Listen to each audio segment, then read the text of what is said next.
네, 그렇게 나오고요. 당연히 진단은 HRCT 아시죠? HRCT에서 이렇게 기관지 확장된 소견 보이고요. 여기 이렇게 화살표 이렇게 돼 있는 거 보이시나요? 이거 트렌 라인 사인이라고 하거든요. 트렌 라인이 기착지를 얘기하는 거예요.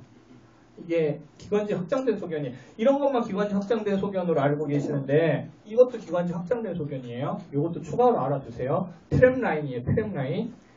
그 기찻길처럼 보이는 이것도 기관지 확장된 소견이에요. 왜 그렇게 써요? 이렇게 자르면 이렇게 보이는 거고 이렇게 잘리면 이렇게 보이는 거죠. 잘리는 그 방향에 따라 다른 거니까. 자, 들어오시면 같이 하겠습니다. 장소도 구해주시고 여러 신경을 많이 써주셔서. 자, 치료는 제일 중요한 건 배농이에요. 배농. 아까 폐농양도 체위배농 했었잖아요. 기관지 확장증도 제일 중요한 건 배농이에요. 근데 만약에 뭐 결핵에 의해서 생겼다, 그럼 당연히 한 결핵 때 쓰는 거고요. ABPA가 센트럴 브론키 액타시스 생기는 거 아시죠? 그럼 ABPA의 원인이니까 글루코코티코이드 장기간 써주면 돼요. 이거는 뭐 다른 문제고요. 기관지 확장증에서 이렇게는 나오지는 않고요. 왜냐하면 결핵 문제고 뭐 ABPA 문제니까. 기관지 확장증 치료는 체위, 가래, 배농이 가장 중요하다. 자, 가래가 쌓여있네? 점액 유응해제 쓸 수 있을 것 같잖아요. 해리슨의 효과에 아직 논란이 있다라고 기술되어 있어요. 그러니까 저는 그렇게 생각을 해요. 그 퍼시픽에는 체위, 가래, 배농만 적혀 있어요. 확실히 모르겠지만. 근데 왠지 그럴듯한 치료도 찾아서 이유를 써놔야 나중에 안 헷갈려요. 나중에 국시 들어가시잖아요. 다 기억날 것 같죠. 기관지 확장증, 체위, 가래, 배농, 체위, 가래, 배농. 근데 나의 체위, 가래, 배농 있고 나의 그 점액 용의도 있어요.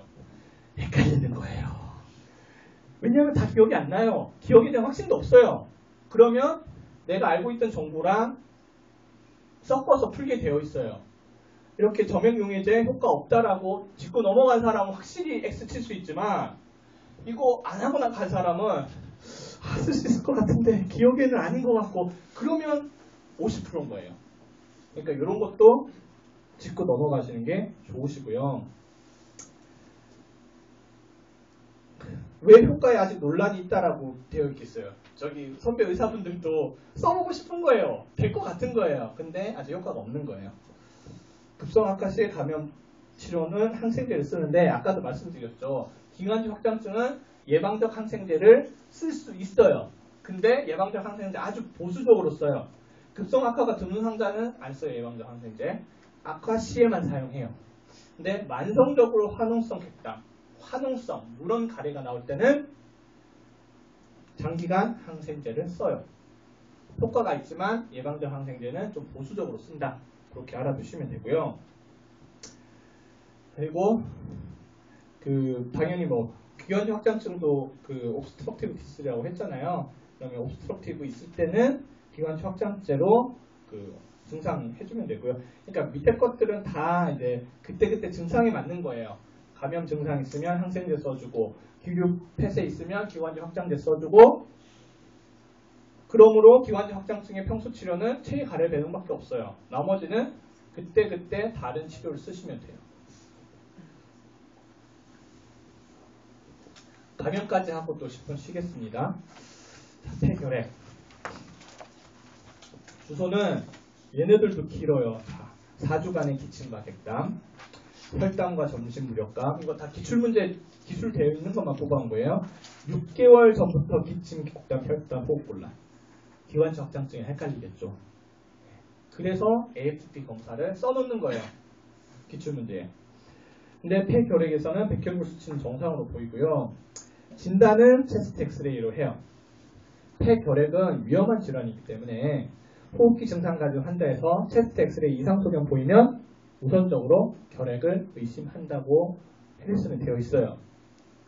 폐렴으로 보인다. 근데 뭔가 우상엽이 있고 뭔가 문제가 있다. 그러면 폐결핵으로 생각하셔야 돼요. 일단 전형적인 체스트 엑스레이 소견은 상엽의 공동과 침윤 병소를 보이는데요. 이건 전형적인 거고요. 보시면 아시겠지만 학생 수준에서는 구별할 수 있을까 싶습니다. 1차 폐결핵은 솔직히 뭐 흔하지도 않고 중요하지 않고요. 우리한테 필요한 건 2차 폐결핵이죠. 야, 여기서 참 병변 찾기도 힘든 것 같아요. 저기 진짜 조그맣게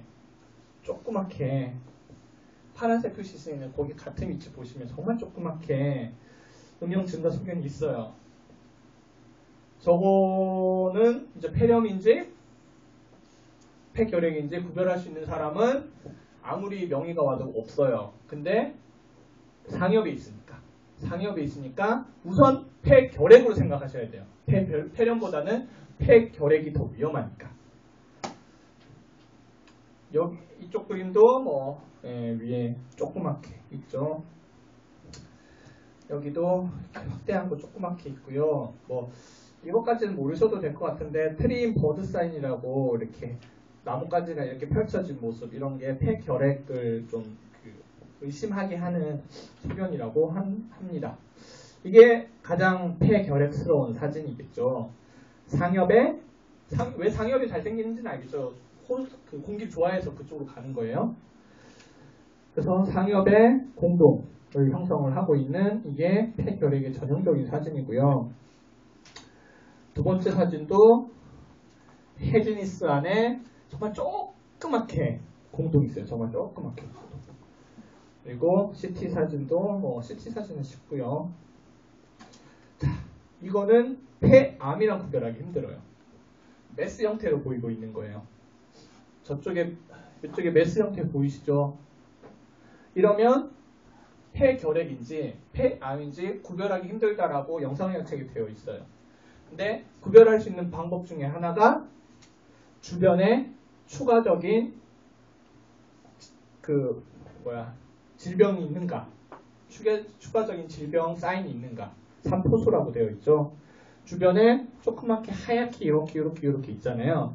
이런 게 있으면 감염 질환이에요. 폐암은 한꺼번에 여러 개 생기기가 힘들어요. 저렇게 주변에 산포수가 보이면 그건 감염 질환으로 생각을 하시고요. 그리고 이제 결핵종이 생긴 거다라고 한다고. 그러니까 폐암과 결핵종을 구별할 수 있는 방법은 주변에 산포소가 있는지 찾는다라고 기술되어 있어요. 이건 밀리터리 TV 이렇게 탁 있는 거고요. 이런 폐렴은 이건 정말 힘든 것 같아요. 구별하기 정말 힘든 것 같아요. 이런 거는 빼고요. 여기서도 메스가 보이는데 주변에 산포소가 보이죠.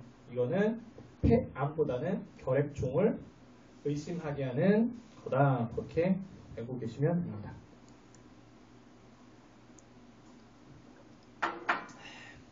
치료는 아시다시피 2개월 플러스 4개월 요법을 써요. 2개월 동안은 헤르츠를 쓰고요. 4개월 동안은 허를 써요. 아이소니아지드, 에타페톨, 머리가 점점 멈추기 시작했어. 리팜피신, 피라지나마이드. 안 보고 떠올리려고 했는데 점점 꼬이기 시작했죠. 이제 이렇게 꼬이기 시작하는 게 4시간째 되면 더 심해질 것 같습니다. 자, 임신시 치료도 기출문제 많이 나와요.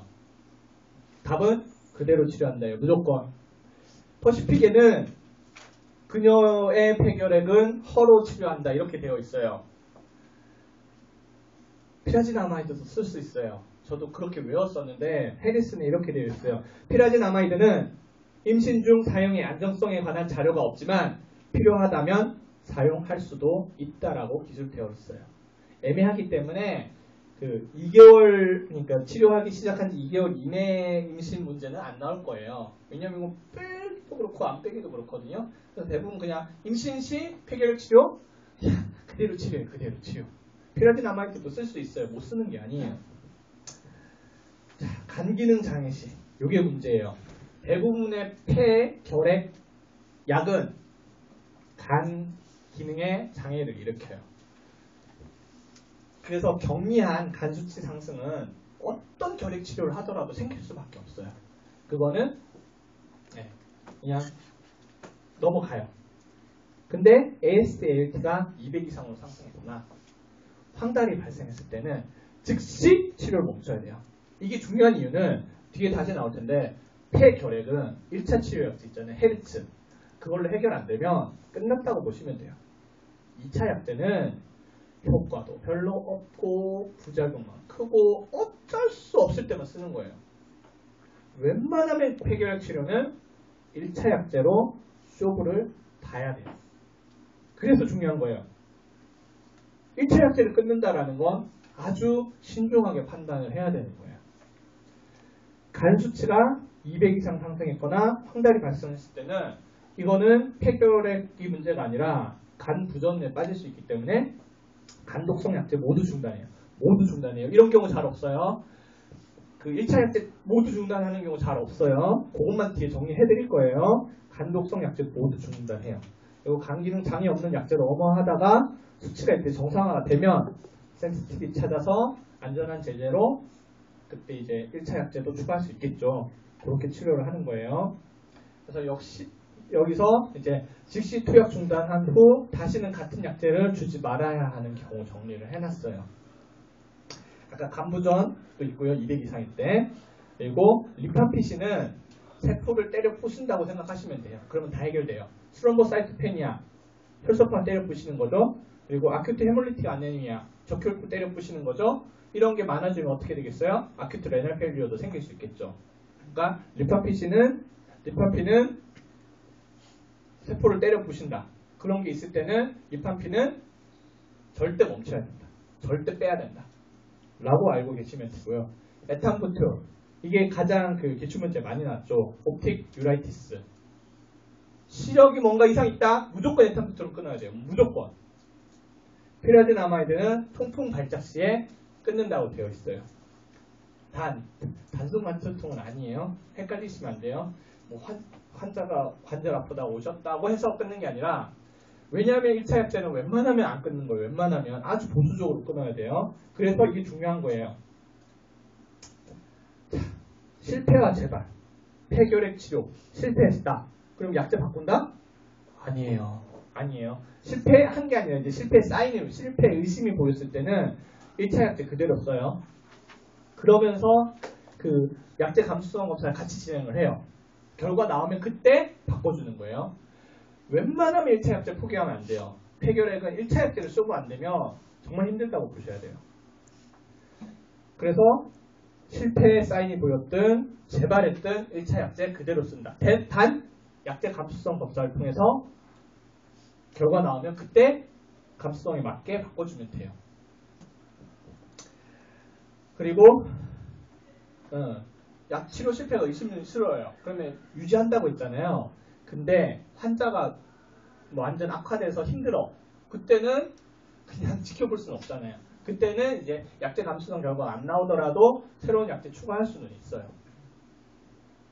자, 일단 폐결핵은 그 개념만 잘 갖고 계시면 돼요. 1차 약제에서 쇼부 봐야 된다. 앞에 얘기했던 그런 상황에서만 끊는다. 엔도브론키얼 TB가 천식으로 오진하기 쉽다라고 기술이 되어 있어요. 그만큼 천식이랑 비슷해요. 체스트 엑스레이도 정상이에요. 근데 항상균 다른 표본에서 포지티브가 나오면 엔도브론키얼 TB로 얘기를 할 수가 있겠죠. 천식 증상이에요. 근데 그 AFB에서 포지티브 나오면 그때는 엔도브론키얼 TB예요.